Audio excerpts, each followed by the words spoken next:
90. Secapsi presenta Capacidades al Límite, un espacio educativo donde un grupo de profesionales darán lo mejor de sí para orientarle en los temas concernientes a la discapacidad, inclusión, accesibilidad, salud mental y física. Conversaremos con un personaje destacado de nuestra sociedad, más el acontecer nacional e internacional. Desde ahora, disfrute y aprenda de Capacidades al Límite.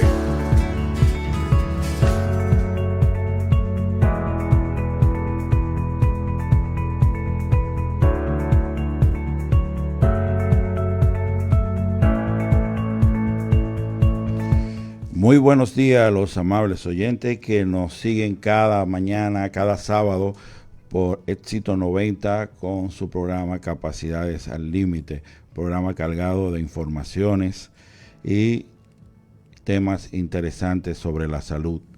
Muy buenos días, Ana García.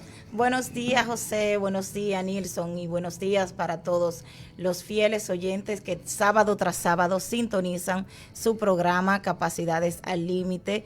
Estamos en espera del compañero Ramón, que viene de camino, y la licenciada Angeli Brito, que va a ser nuestra invitada del día de hoy. Vamos a tratar un tema muy interesante sobre un trastorno de la comunicación que a muchas personas realmente afecta y que pocos pues pueden distinguir, pueden identificar este trastorno. Pero antes de entrar, bueno, vamos a darle los buenos días al licenciado Ramón Gil, Angeli Brito. Perdón, saben que somos, como dice un compañero de nosotros, saben que somos ciegos. Le damos los buenos días a la compañera Angeli Brito, que se acaba de integrar a nuestro programa. Pues bien, antes de dar inicio a la sección de informaciones generales, pues yo quiero tratar un tema que muchos saben, o los que me conocen bien saben, que a mí me cuesta bastante hablar de alguien a quien en algún momento nosotros le debemos agradecimiento. Alguien que en algún momento hizo un bien por la institución que dirigimos, pero que ese bien lo ha convertido en más mal que el mismo bien que ha hecho. Y cuando hablo con tanto dolor y redundo tanto para hablar, hablo del licenciado Pedro Pablo Marte, el director de la regional del Ministerio de Educación acá en Santiago. Fíjense, señores, entre nosotros, 3 años atrás, hubo una diferencia por una situación que se dio con un colaborador que elaboraba con nosotros. No vamos a hacer mención de su nombre porque no vale la pena y no le vamos a dar promoción en nuestro programa tampoco. Se dio esa situación que nosotros sugerimos su desvinculación, y si nos vemos, Dios nos libre, en la misma situación en algún momento que él vuelva a ser nuestro empleado, pues haríamos la misma sugerencia si comete los mismos hechos. Porque una cosa es usted tener discapacidad y otra cosa es usted una discapacidad visual, una discapacidad sensorial que no tiene que ver con ninguna condición mental. Yo entiendo que nosotros tenemos derecho como personas con discapacidad, pero también tenemos deberes.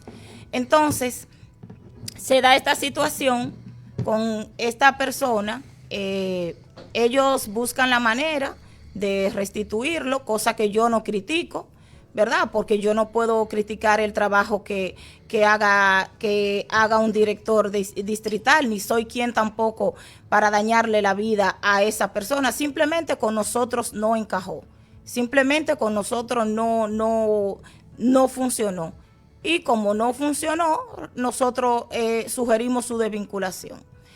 Se dio una situación con nosotros y este señor, el director ahora regional, cuando él era director del 03 y del distrito 03, y nosotros por esta situación le solicitamos una investigación, porque habían ciertas acusaciones de manera irresponsable, porque lo hacía a nuestras espaldas, y nunca, o sea, no los hacían de manera directa. Nosotros, de hecho, fuimos a la regional y le pedimos esta investigación a través de la directora regional de ese entonces. La investigación nunca se realizó, pero no se realizó, debo admitir, porque el señor Pedro Pablo Marte dice que va a hablar con nosotros al centro y cumple, o sea, fue y habló con nosotros. Entendía yo en ese entonces que arreglamos toda situación que había incómoda, toda situación, qué sé yo, que traía confusión, y para nosotros ya las cosas estaban bien, porque eso fue lo que se aclaró, se aclaró todo, se arregló, hablamos y todo volvió a la normalidad. De hecho, ese conflicto trajo que nosotros nos cambiáramos. A mí no me gustan los problemas, yo tengo mi carácter y mi forma, pero a mí no me gustan los conflictos. Como nosotros geográficamente pertenecíamos al 05, eso nos llevó a nosotros a pedir que directamente nos ubicaran en el 05, como nosotros estábamos ubicados en el 03, por error, pero no habíamos quedado ahí porque en principio nos llevábamos bien con el director, él nos apoyaba y todos los demás, pero al darse este conflicto, para nosotros evitar tener más situaciones incómodas, pues pedimos ser trasladados al 05 y nos fuimos por eso. Pero al tener esta conversación de paz, cuando él va al centro, nosotros entendíamos que ya todo había quedado aclarado. De hecho, perteneciendo al 05, el Centro de Capacitación para Ciegos, a través del Departamento de Evaluación Integral, Diagnóstico y Seguimiento, le da servicio al distrito, a los estudiantes del distrito 03, sin ningún problema. Entonces, han pasado ya un buen tiempo, a nosotros nos han llegado comentarios. Nosotros no le dábamos importancia porque decíamos, eso es chisme, eso es para provocar situaciones entre el señor Pedro Pablo y nosotros, de que Pedro Pablo decía que nosotros éramos unos corruptos, de que Pedro Pablo decía que a nosotros no nos colaborabas, de que Pedro Pablo decía, y nosotros nunca le dábamos importancia a esto, hasta que se da esta situación, señores, del día de ayer, que la regional celebra un acto conmemorativo por el Día Internacional de la Discapacidad. Y el señor Pedro Pablo Marte, en su discurso, dice textualmente, situación que nosotros entendíamos que ya estaba subsanada, dice, nosotros, eso fue su discurso, yo recibí la llamada de una técnico y que me pregunta, ¿ustedes están en conflicto con el director de la regional? Yo no supe ni qué decir. Y él dice, ese señor, en su discurso, nosotros estos individuos con discapacidad, hay que darle oportunidad. Nosotros, sin mencionar nombres, señores, pero ¿quién no conoce a Ana García en la discapacidad? Modestia aparte, a nivel nacional. ¿Quién no conoce a Secasi a nivel nacional? Nosotros, dice él en su discurso, como institución nombramos un empleado que fue desvinculado de manera injusta por una institución de discapacidad, que no vamos a mencionar nombre por diferencia, y ahí está ese empleado haciendo un buen trabajo. Ese fue el único logro que entiende él que ha tenido la Regional 08. Ese fue el único logro que él presentó. Entonces, yo me pregunto, ¿no hubiera sido mejor, licenciado Pedro Pablo Marte, que usted hubiera dicho, nosotros como regional, a través del Centro de Capacitación para Ciegos, somos la regional que más empleados con discapacidad tiene a nivel regional, no solo en Santiago, sino en todo el Cibao? ¿No hubiera sido un logro importante que usted dijera, que usted señalara y dijera, nosotros como regional hemos evaluado a través del Departamento de Evaluación Integral, Diagnóstico y Seguimiento de SECAPSI, más de 1,000 estudiantes de más de la mitad de los 10 distritos que conforman la Regional 08? Y de esos, más de 100 que han sido evaluados de manera gratuita, todos, nadie puede decir ningún técnico que nos quiera hacer daño puede decir que nosotros a los estudiantes del Ministerio de Educación le cobramos. Nadie. Y el que lo diga, entonces que saque la prueba.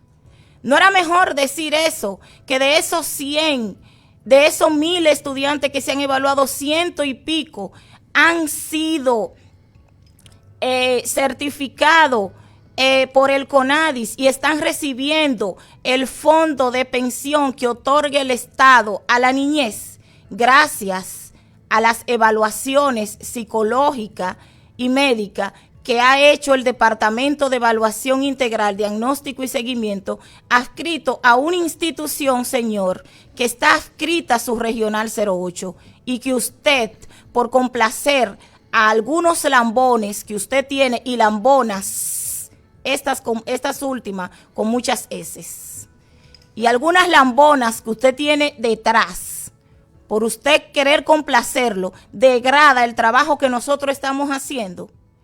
¿No hubiera sido mejor usted decir, nosotros hemos logrado que más de 40 niños en condición de discapacidad y con trastorno del espectro autista se le ha facilitado su medicación, que son medicados, se le ha facilitado su medicación a través de CECAPSI, una institución adscrita a nuestra regional?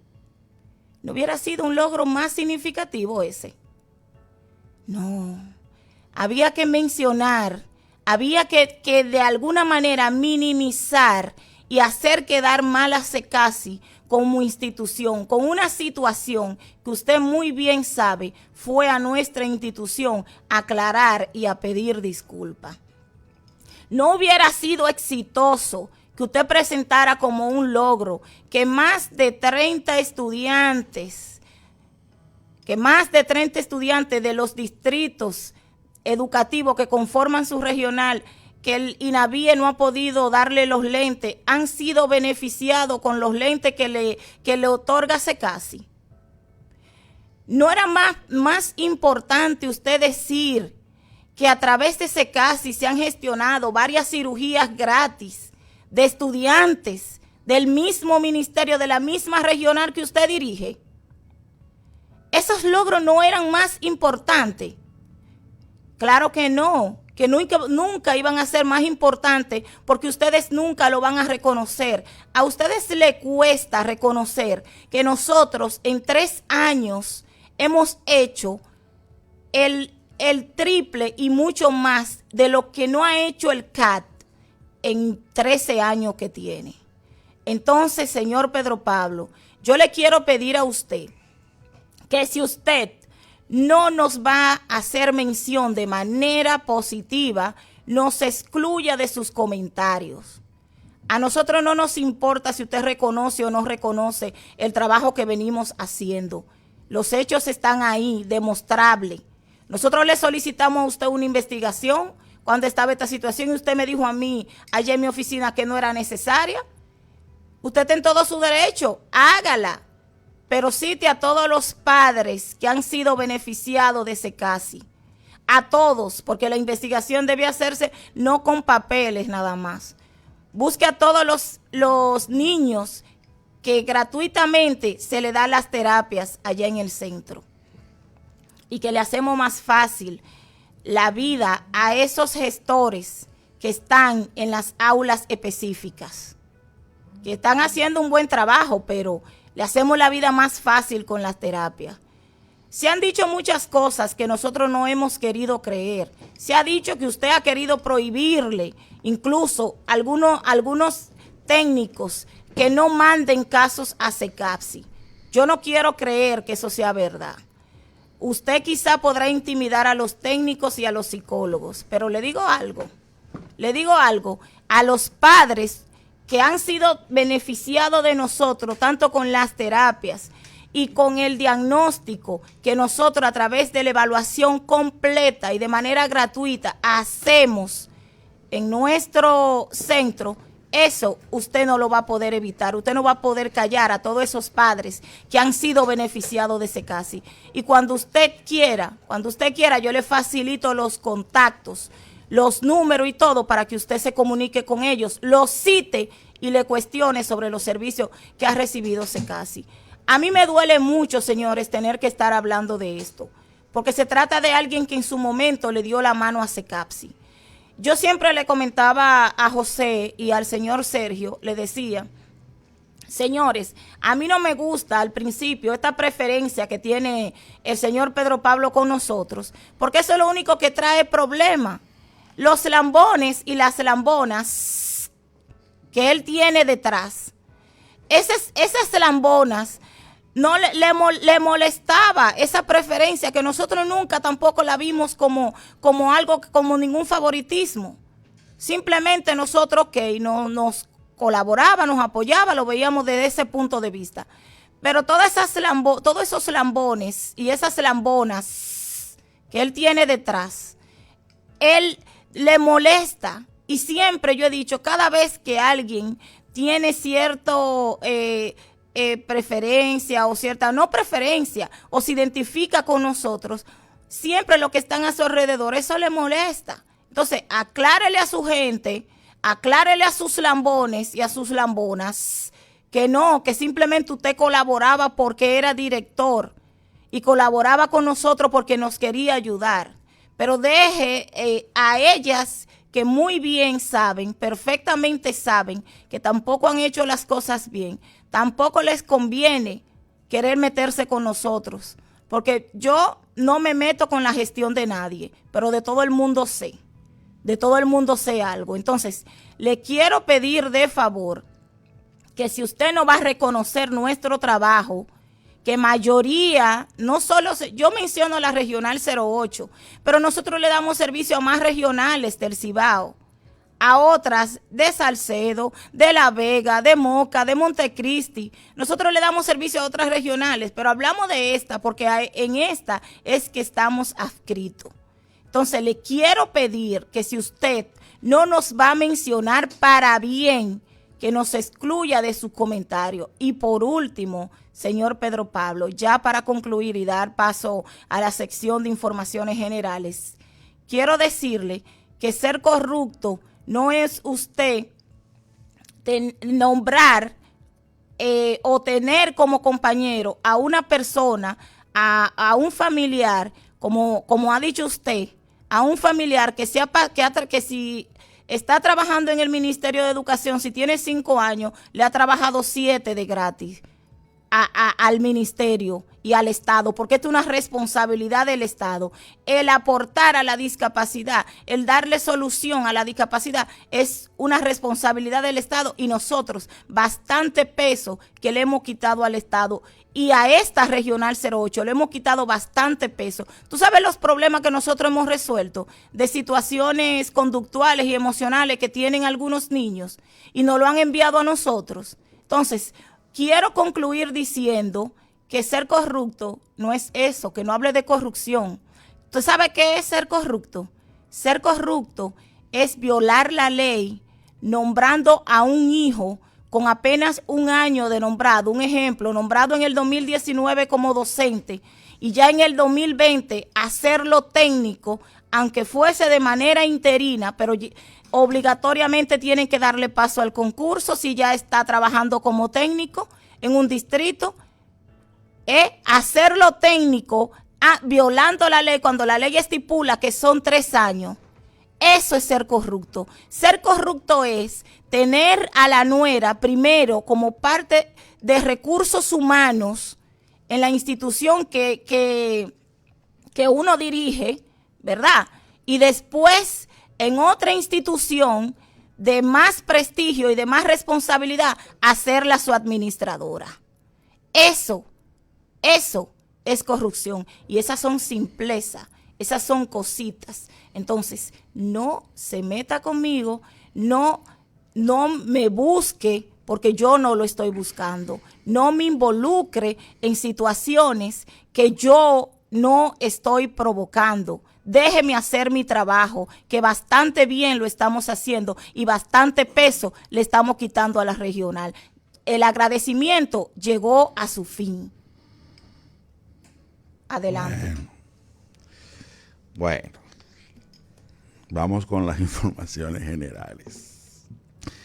Bien, señores, me gustaría saber, siguiendo más o menos con el tema en ese tenor, de qué pasa con el Ministerio de Educación, en este caso la Regional Santiago, que hace un tiempo en un liceo de aquí de Santiago apuñalearon y mataron a un joven de 20 años en un liceo,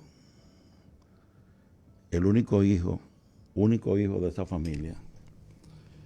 Y mi educación en la regional de aquí de Santiago no ha dicho nada, no se sabe nada. De qué pasó, no hay sanciones, no hay nada. Estéfora muere ahogada en un paseo de un colegio ilegal porque educación había prohibido los paseos. Y no pasa nada con el colegio. No ha dicho nada la regional de Santiago. Y otros casos más, y muchas violencias en las escuelas, y la regional no dice nada. Pero sí hay que hablar de chisme. Bien, el caso Cobra está bien caliente, porque Santiago Jacín y un grupito más que dirigían a Senasa, señores, cometieron para mí, uno de los actos más vergonzosos y más miserables que pudo haber pasado de corrupción en este país, porque jugarse con la salud de la persona, eso es terrible, eso es algo terrible. En el caso figuran como imputados Rafael Luis Martínez Jacín, Gustavo Enrique Mesía Cruz, Germán Rafael Roble Quiñones, Francisco Iván Minaya Pérez, Eduardo Real Estrella, Cinti Acosta, entre otros. Esto era increíble, señores. ¿Usted sabe lo que ellos aparece? Encontró el Ministerio Público en sus investigaciones. A un hombre le hicieron una reconstrucción vaginal. Quizás quería ser mujer. No, por Dios, favor, por Dios, Ramón. Sí. A un señor le hicieron 4 cateterismos. ¿Quién aguanta 4 cateterismos? Cuando a ti te van a hacer un cateterismo, llaman a tu familia y le dicen que tú corres el riesgo de perder la vida haciéndote ese cateterismo. Oye bien, va a soportar una persona 4 cateterismos, pero todo era para ellos sumar los cateterismos en su robo. Instituciones de psicología que ellos, y tú ibas con tu seguro y pagabas una consulta con un psicólogo y ellos te ponían ahí terapia, todo, con una sola consulta que tú registraste. Y cuando pasó con una señora en Bonao, que fue a un centro en Bonao a evaluar a su hijo, luego se fue a otro centro y cuando fue al otro centro dijeron que su seguro no le cubría, porque ya había cubierto todo. Y ella lo que pagó fue la diferencia de una consulta. Mi pregunta es, José, cuando en la casa están pasando este tipo de cosas y se supone que hay alguien vigilando y hay alguien al frente y hay alguien que tiene la responsabilidad de velar porque esas cosas no pasen, o si pasan inmediatamente sean castigadas, tú me vas a decir a mí que los que estaban vigilando durante 5 años no fueron capaces de darse cuenta de nada. Ellos no vieron nada, ellos no escucharon nada, nadie dijo nada. Tú sabes que me molesta, y me molesta porque esta persona, no voy a decir su nombre, pero todo el mundo va a saber quién es. Yo lo admiraba mucho. Siempre sabía, él tiene su programa de televisión hace muchos años, apellido Jacín. Él sacaba todos los casos de corrupción antes que salieran. Él sabía ya quién estaba robando, quién estaba delinquiendo, quién estaba... Y este caso él no se dio cuenta. Tuvo que salir a la luz pública para él darse cuenta. Pero, y sobre todo decir que él no puede opinar del caso porque es su familiar. José, la oficina esta de ética de Doña Milagros, compra y contratación. Habla alto, Ramón. No, es la garganta. Ética, compra y contratación y los demás. Pero que dónde estaba esa gente con lo de Senasa. O sea, para los demás ellos sí son muy rápidos, pero para su propia gente no. Y nadie lo sabía en el partido y nadie lo sabía en el gobierno durante 5 años. La oposición denunciar eso. No, y el relajito que tienen aquí. Todos los presidentes son víctimas aquí. Todos, sí, sin sí. excepción. El presidente no sabía nada, nadie sabía nada, y en el gobierno nadie sabía nada. Señores, ya está bueno de estar con la estupidez y el guión de que nadie sabe nada y después limpiar a este, limpiar a aquel, y los únicos culpables son los culpables. También los que apoyaron a eso, si no se dieron cuenta o fingen no haberse dado cuenta, son tan culpables o más culpables que esos, porque ellos fueron quienes lo permitieron. Ya está bueno del guioncito de que los jefes máximos de allá arriba no sabían nada. Sí lo sabían, tenían que saberlo, porque los servicios de seguridad en este país saben todo lo que le da la gana. Y aquí se espía a todo el mundo y ellos no lo sabían. Si el presidente no lo sabía, entonces el servicio de inteligencia de este país no sirve. El servicio de inteligencia de este país no sirve si realmente el presidente no sabía, porque ellos deben informar al presidente de todo lo que está pasando. Por eso se llama servicio de inteligencia. ¿Y han votado algunos? ¿Ya ha habido algún cambio? Pues no va a haber cambio ni va a haber nada, olvídate de eso. Este señor comprando yate de lujo. Ahí no lo notaron ellos. No, eso no lo notaron. Comprando apartamentos de millones de dólares. Ahí van a pagar lo más pobre, comprando villas. Lo más pobre. Ellos van a salir limpios. Comprando casas en Punta Cana. Y este señor Jacín, que ahora di que está enfermo, que lo manden a Senasa, que lo manden a Senasa, que le hagan lo mismo. Que lo atiendan ahí, en las cárceles hay médicos, que lo atiendan ahí en las cárceles. Que ya quiere irse para Miami, porque ella es un tratamiento en Miami. Pero ven acá, y él es un cliente de lujo del sistema. Los presos que se mueren. No, que lo atiendan como atienden a los presos comunes. Claro. Que tú tienes un preso y está enfermo, y ellos te dicen, no, aquí hay médicos que lo atiendan los médicos ahí, para ningún Miami. Si se va para Miami hay que revoltearle el país al gobierno, porque imagínate tú, así no. Por otro lado, señores, cayó muy mal aquí en Santiago el hecho, para mucha gente, el hecho de que un anciano de 80 años estuviera preso, porque se tiene la idea de que la ley dice que después de los 70 y pico de años tú no puedes caer preso. Eso es mentira. La ley en ninguna parte dice que ya después que tú tienes cierta edad tú no puedes caer preso. La ley aconseja, dice que si el juez entiende que a esa persona se le puede poner cárcel domiciliaria o se le puede poner una garantía económica, que sería que sea lo primero, pero si entiende que debe pagar con cárcel, que pague con cárcel. Señores, este señor, ustedes lo ven, un santico, pero oigan cuál fue el hecho que el señor cometió.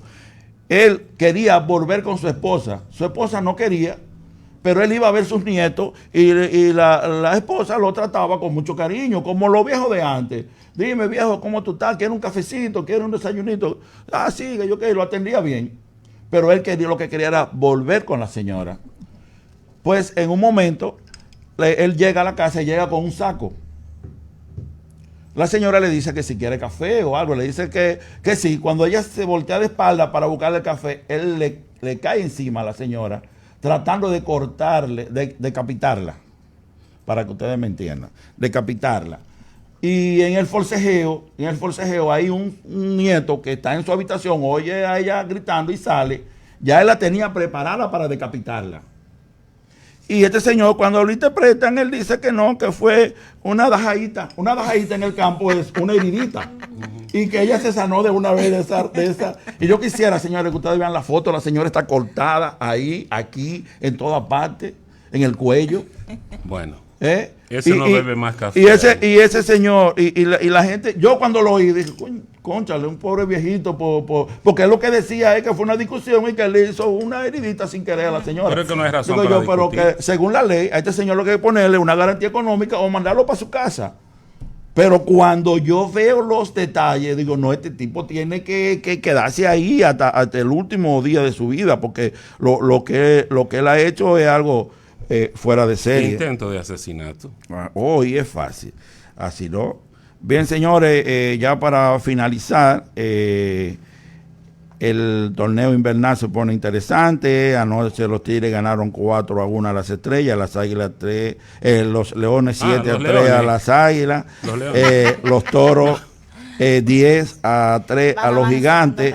Y el Stanley está a Águila ya clasificado, no tienen que pelear con nadie. Los Toros están a 5, los Tigres a 9, los Gigantes a 11, los Leones a 11.5 y las Estrellas a 11.5 también están empatados en el sótano. Bien, señores, hasta aquí las informaciones generales. Vamos a la primera pausa.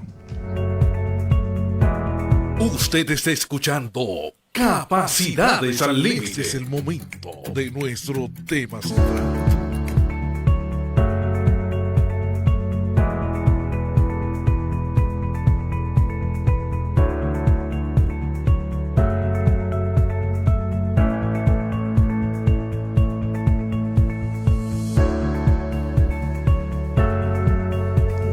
Bien, seguimos con más de Capacidades al Límite. Es el momento, pido disculpas a la especialista del día de hoy porque realmente me tomé unos minutos de su tiempo. Vamos a tratar de que el mensaje pueda llegar a los oyentes. Vamos a hacerlo de manera resumida. Hoy nos acompaña la licenciada Angeli Brito. Ella es licenciada en Psicología Clínica con maestría en la misma área y también en logopedia y trastorno de la comunicación. Ella nos va a hablar del tema tartamudez, señales de alerta en edades tempranas. Bienvenida, Angeli. Buenos días, muchísimas gracias, Ana. De verdad que para mí siempre es un placer que me inviten para compartir estos temas tan interesantes y que me hagan como parte de la audiencia que ustedes tienen día tras día. Bien, Angeli. Buenos días, querida Angeli. Angeli, para poner en contexto a la audiencia, dinos qué es la tartamudez en la infancia. Bueno, la tartamudez viene siendo lo mismo tanto en la infancia como en la adultez, pero en la infancia surgen como algunos, o sea, comienzan los signos a verse a edades tempranas. Entonces la tartamudez no es más que dificultad en la fluidez del niño, estos niños que se quedan como trabados, que tienen prolongaciones de una letra o una frase o una palabra, por ejemplo, que se quedan a. Si van a decir mamá, se quedan mamá y no completan la frase. Es decir, es el trastorno que se caracteriza por bloqueos y que le impide que el niño tenga una fluidez más amplia y no pueda expresarse de una forma adecuada, vamos a decirlo así. Una pregunta, licenciada. ¿Cuáles son esas primeras señales de alerta que pueden aparecer en edades tempranas y a qué edad suelen notarse los primeros signos de disfluencia preocupante? Mira, los signos empiezan a verse de 2 a 3 años, pero en esta etapa es como son unos signos evolutivos, porque en algunos niños estos signos desaparecen, porque el niño comienza a una estructuración del lenguaje y al no estar todavía como maduro, entonces presentan estas disfluencias. Ahora bien, en los niños, por ejemplo, de 3, 4 y 5 años que comienzan a presentar esta disfluencia, entonces puede convertirse ya en en que esto sea persistente, que no desaparezca. Pero hay que prestarle atención tanto a los que lo tienen como por el desarrollo en sí, a estos que van a ser persistentes, porque a simple vista no sabemos si ese que comenzó a los 2 años a presentar esta disfluencia, entonces va a repercutir todavía en una vida adulta. Siempre escuchamos, Angelis, en los hogares. El niño tiene como problemita para hablar, pero eso se le quita después que crezca. Según él va creciendo, se le va quitando. ¿Cuáles son esas señales que dan los niños de que van a ser tartamudos? ¿Y qué se puede hacer para corregir o adecuar esta situación? Mira, como decías que hay una que puede ser como por el desarrollo, pero no sabemos, por eso hay que prestarle atención. Entonces tenemos que estar siempre siempre pendiente a esas señales que se dan a partir de los 2 a 3 años. Entonces en esto vamos a ver los bloqueos, que el niño cuando va a hacer como una frase completa se queda como trabado y se queda o a. Entonces que no le permite fluir en el lenguaje, tanto en eso de 2 años como en los más ya preescolares. Pero si el niño presenta, por ejemplo, algunos tips, ya sea que mueve los ojos, que se queda como con tensión en el cuello, que tiene algún movimiento en la mano, que la boca se le queda tensa, entonces estas alarmas son más preocupantes porque eso es una señal más contundente de que esto puede repercutir en la vida adulta. Entonces hay que estar siempre pendiente a si esa disfluencia presenta algún síntoma como fisiológico, que es eso, el movimiento de ojo, tensión en el cuello, tensión en la boca, y que la persona se queda como atragantada.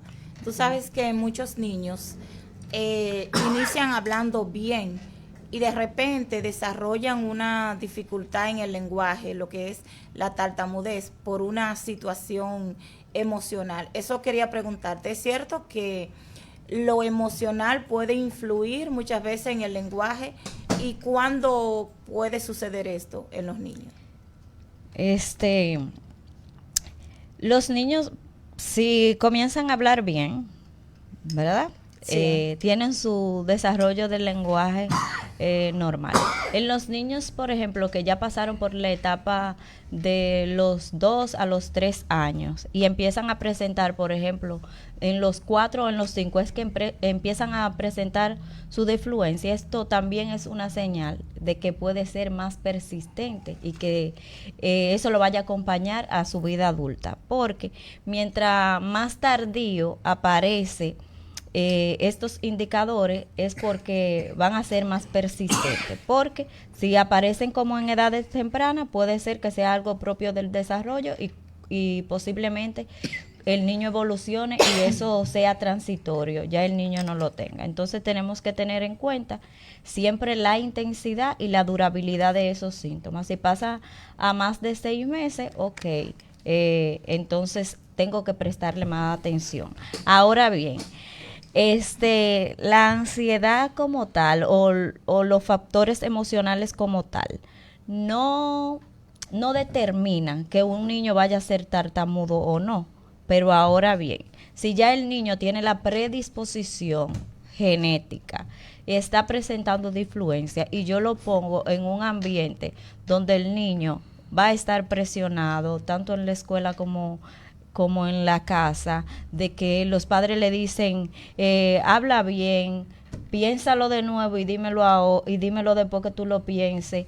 Entonces el niño está en esta constante presión de que cuando vaya a hablar como que lo vaya a hacer bien, pero es algo que es involuntario de él y que él no puede. Por más que uno le diga, no es que él quiera, es que no puede. Entonces esto sí puede afectar, o sea, intensificar el síntoma, pero en realidad no es como determinante en sí de que por situaciones emocionales se dé la tartamudez, pero sí lo intensifica.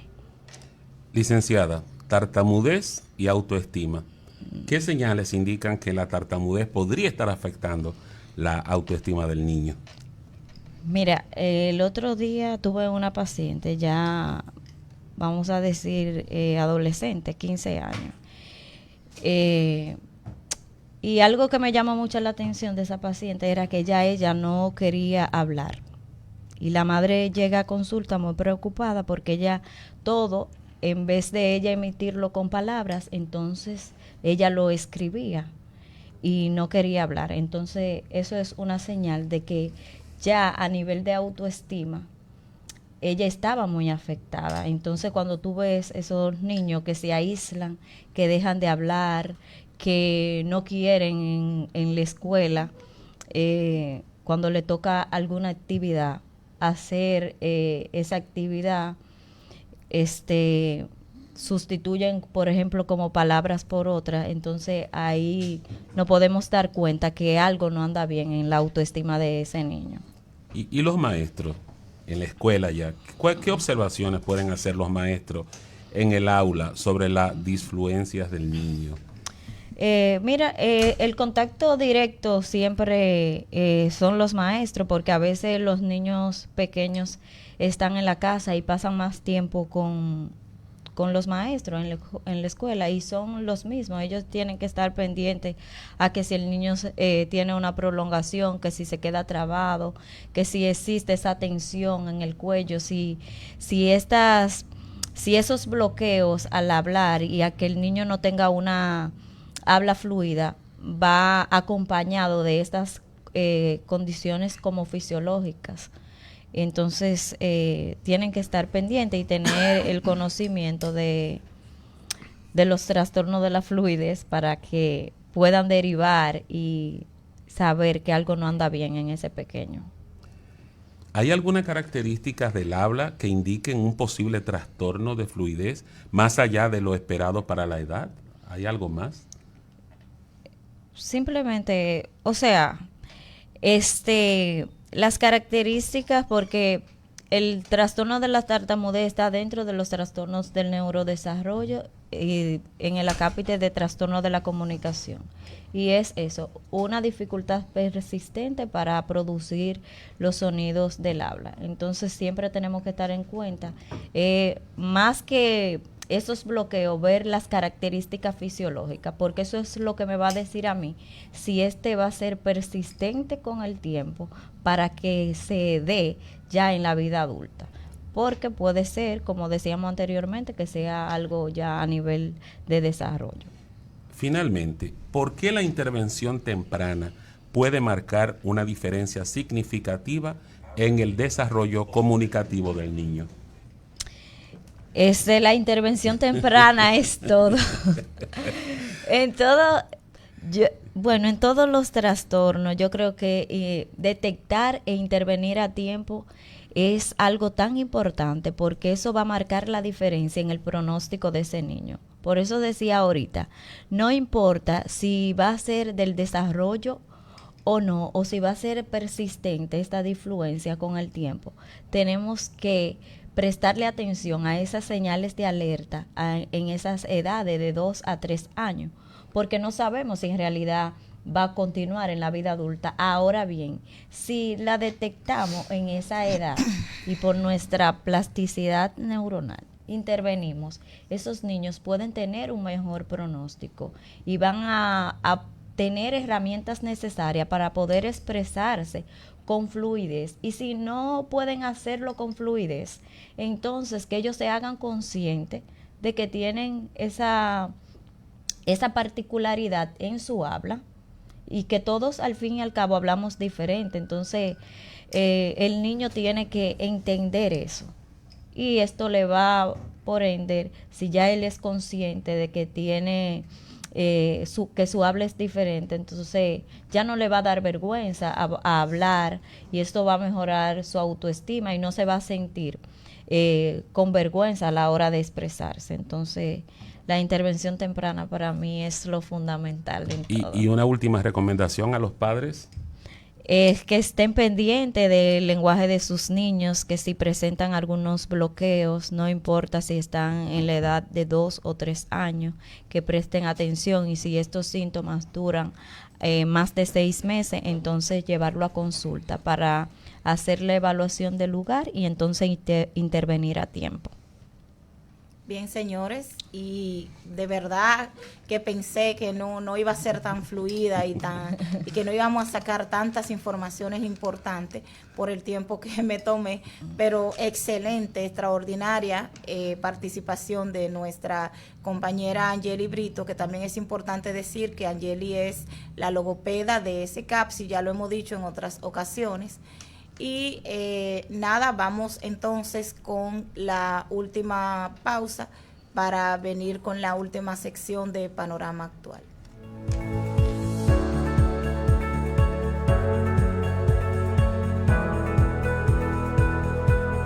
Usted está escuchando Capacidades al Límite. Tiempo de analizar los acontecimientos en Capacidades al Límite. Panorama Actual. Los escándalos del PRM, la falsa lucha contra la corrupción y los condenados por desfalco al Estado en esta administración. A pesar de los pronunciamientos reiterados del presidente de la República de su titánica lucha contra la corrupción administrativa, la evidencia basada en los hechos es que o al presidente lo están engañando, cosa más que improbable, o sus asesores le han recomendado mantener un discurso de positividad y optimismo sobre este tema del que solo el primer mandatario, una gran masa de este pueblo dominicano más que confundida y los actuales funcionarios parecen creer que esa fábula funciona con todos nosotros. Hasta ahora, con la excepción del ex administrador de la Lotería Nacional, Luis Dicent, en 2021, que hizo casi 2 años de prisión por un fraude de 500 millones de pesos y luego liberado, descargado y convertido en un ciudadano impoluto, y Hugo Veras en 2024, ex administrador del Intran, que recibió 1 mes de prisión efectiva bajo la acusación de otorgar un contrato para el manejo de la red semafórica y el sistema de videovigilancia por un monto de 1.200 millones de pesos al siempre inquieto Jochi Gómez. Exceptuando a estos, no ha habido ningún otro funcionario del presente gobierno que haya sido sometido y encarcelado por los innumerables casos de corrupción de la presente administración. Pero basémonos en la evidencia. A mediados del primer periodo de gobierno de las actuales autoridades en 2022, estalló un escándalo que parecía tendría reales consecuencias para el entonces ministro de la Presidencia, Lisandro Macarrulla Martínez, y para su hijo, Lisandro José Macarrulla Tavares, acusados, según el Ministerio Público, de soborno para la construcción del lote 5 de la Nueva Victoria por un monto de más de 1.300 millones de pesos a través de la empresa MAC Construcciones S.R.L. Este caso es el que envuelve al histriónico Jean Alain Rodríguez, antiguo procurador de la República en el gobierno del expresidente Danilo Medina. Que se sepa, este caso, en lo referente al exministro de la Presidencia Macarrulla, desapareció de los medios y nadie habla del mismo como si nunca hubiera ocurrido. El segundo caso, y también ocurrido en el 2022, fue el del ministro de Educación de entonces, Roberto Furcal, por más de 1.860 millones de pesos para la compra de libros digitales, con la excusa de que con estos el país se ahorraría una suma cercana a los 700 millones de pesos. Por el caso, apenas hubo un amago de sometimiento que se diluyó en el tiempo y que terminó de caer en el olvido por la declaración de Fulcar de padecer de una colitis ulcerativa severa que detuvo todo intento de sometimiento judicial. El tercer caso es de 2024. Bartolomé Pujals, exdirector de la Oficina Gubernamental de Tecnologías de la Información OCTIC, que según reporta el Listín Diario, se vio envuelto en al menos 3 escándalos durante su gestión. El primero fue por la contratación de un tuitero por más de 6 millones de pesos para la creación de proyectos que nunca realizó.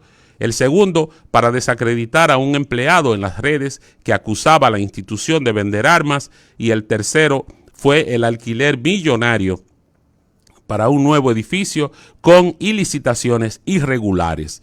Pujals fue premiado con un cargo de embajador de la República Dominicana ante la Organización de Aviación Civil Internacional, OACI, sin que hasta hoy se le hayan formulado cargos.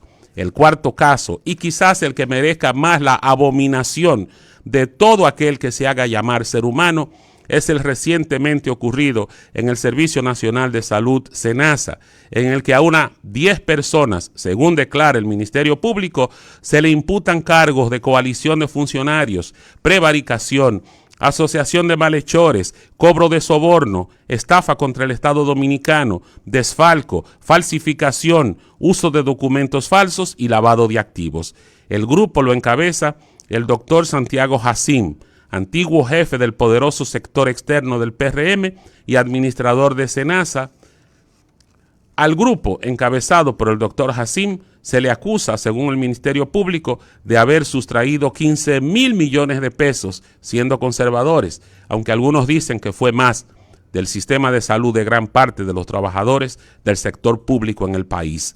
Para hacerlo más dramático, la titular de la Procuraduría Especializada de Persecución de la Corrupción Administrativa, Mirna Ortiz, declara ante la prensa nacional, y lo recoge el Listín Diario en su edición digital del 9 de diciembre, que la operación Cobra es la operación más grave de corrupción que ha presentado el Ministerio Público hasta este momento.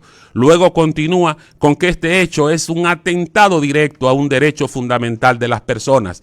Y finalmente, para que veamos que a los dominicanos de abajo nuestras autoridades judiciales nos defienden, declara que aquí estamos hablando que se robó, que se sustrajo dinero de la salud y no de la salud de cualquiera, del seguro de salud de los más pobres, de los que no tienen dinero para pagar un seguro privado, de los que tienen que acudir a los hospitales para que le digan que no hay camas o medicamentos. Hasta ahí todo bien. El público aplaude, la gente siente que finalmente se hará justicia.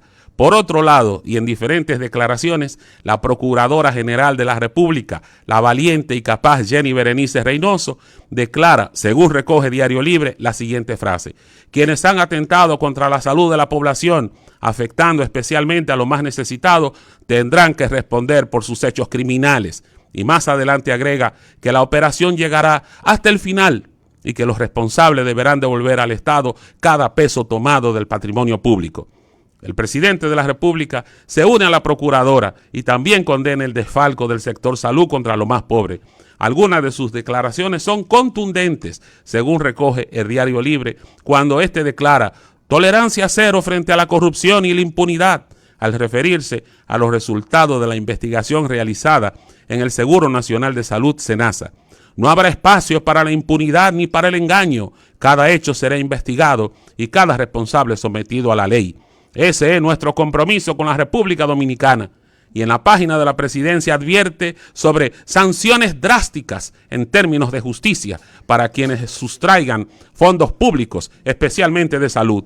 Dicho todo lo anterior y conociendo el destino que han seguido los demás acusados de desfalco al erario público, mi predicción es que todo esto se lee en los medios y se escucha en la prensa no pasa de ser un buen guión orquestado a los fines de hacer creer a las buenas personas de este país que habrá real justicia por estos crímenes de lesa humanidad cometidos por esta banda de criminales a quienes no importó jugar con la salud de tantos seres humanos en condición de dependencia estatal, a quienes no importó enfermar ni ocasionar la muerte a tantas personas por falta de una operación o de un medicamento o simplemente por negarle un estudio, una analítica, la compra de unos medicamentos, porque estos señores se divertían haciendo dinero impunemente, sin que ningún organismo ni de ética, ni de contratación, ni la Cámara de Cuentas, ni nadie se enterara de la distracción de esta fortuna astronómica hecha del sufrimiento humano, del dolor de los que menos pueden.